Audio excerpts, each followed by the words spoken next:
उठा ले रे बाबा, उठा ले, ऊपर ही उठा ले। नमस्कार दोस्तों, मैं उज्जवल विश्वास। दोस्तों, मेरे हिंदी की कक्षा में आप लोगों का स्वागत है। जैसे कि कई दिनों से बच्चे बोल रहे थे कि सर आप हिंदी सिखाने के लिए यूट्यूब में एक चैनल खोलिए। यूट्यूब में वीडियो कैसे बनाते हैं मुझे उतना जानकारी था नहीं, तो मेरा स्टूडेंट है, वो अभी कैमरा जो पकड़ा है मेरा स्टूडेंट ही है, इसी ने मुझे कहा है कि सर हम लोग कर लेंगे, आप थोड़ा उसमें देख लीजिए। तो दोस्तों, मैं सिखाने के लिए, हिंदी सिखाने के लिए आज मैं अपने नए चैनल जिसमें हिंदी की कक्षाएं मैंने शुरू कर दी है।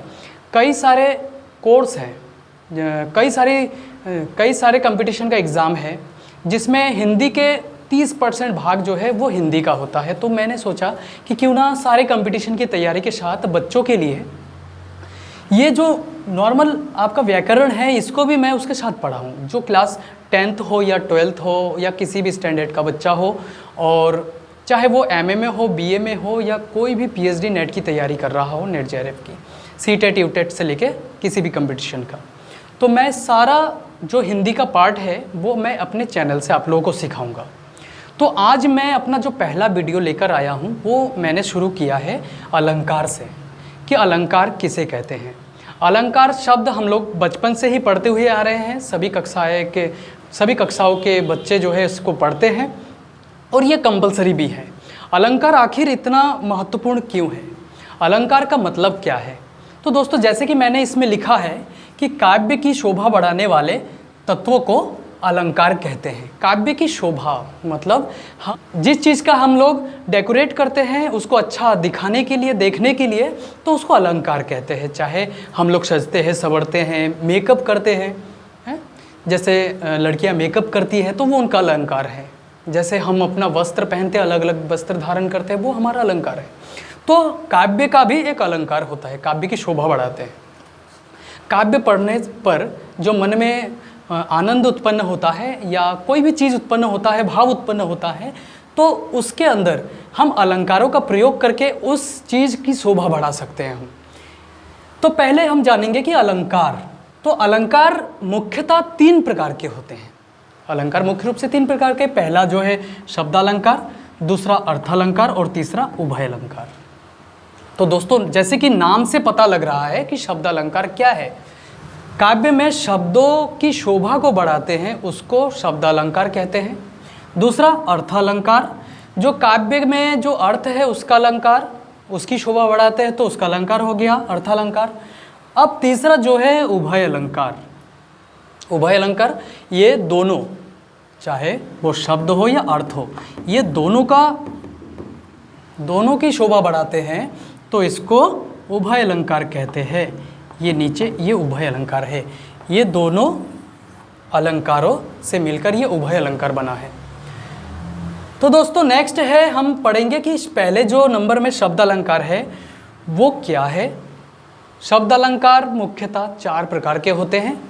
पहला अनुप्रास अलंकार, दूसरा यमक अलंकार, तीसरा श्लेष अलंकार और चौथा वक्रोक्ति अलंकार।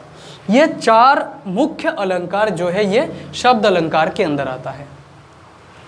वैसे हमारे काव्य शास्त्र में भरत मुनि ने ही अलंकार के सबसे पुराने तत्व जो है उन्होंने ही बताया है। भरत मुनि का नाट्यशास्त्र है, उसमें मिल जाते हैं। तो ये अलंकार है। अब हम पढ़ेंगे कि शब्द अलंकार क्या है, उसमें अनुप्रास अलंकार की परिभाषा क्या है, यमक अलंकार क्या है, श्लेष अलंकार क्या है और वक्रोक्ति अलंकार क्या है। तो दोस्तों, मैं अब अलंकारों में सबसे पहले शब्द अलंकार है, और शब्द अलंकार 4 प्रकार के होते हैं। 4 प्रकार में से सबसे पहला जो है अनुप्रास अलंकार है, उसको मैं आप लोगों को बता रहा हूँ कि अनुप्रास अलंकार जहाँ एक वर्ण या अक्षर कई बार आता है, एक वर्ण या अक्षर कई बार आता है तो उसको हम अनुप्रास अलंकार कहते हैं। तो इसमें एक उदाहरण लिया है मैंने छाट के आप लोगों के लिए। क्या है कि चंदन ने चमेली को चम्मच से चॉकलेट चटाई।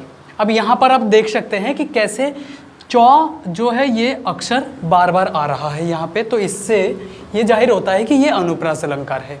तो ऐसे अगर किसी काव्य में कोई अक्षर शब्द बार बार आता है तो अनुप्रास अलंकार के अंदर ही आएगा वो।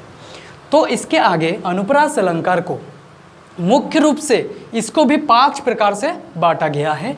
नंबर 1 छेका अनुप्रास, नंबर 2 वृत्त्यानुप्रास, नंबर 3 लटानुप्रास, नंबर 4 अंत्य अनुप्रास और नंबर 5 श्रुत्य अनुप्रास। तो ये जो 5 अनुप्रास है अलंकार में, जो 5 अनुप्रास अलंकार है, इसमें अलग अलग उदाहरण जो है मैं आप लोगों को नेक्स्ट वीडियो में आप लोगों को बताऊंगा।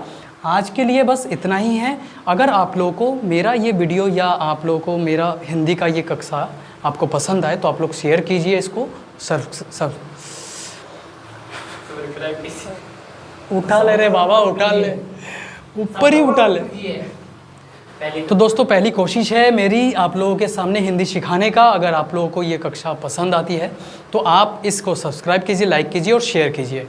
ठीक है दोस्तों, नेक्स्ट वीडियो में मिलते हैं, तब तक के लिए धन्यवाद, नमस्कार।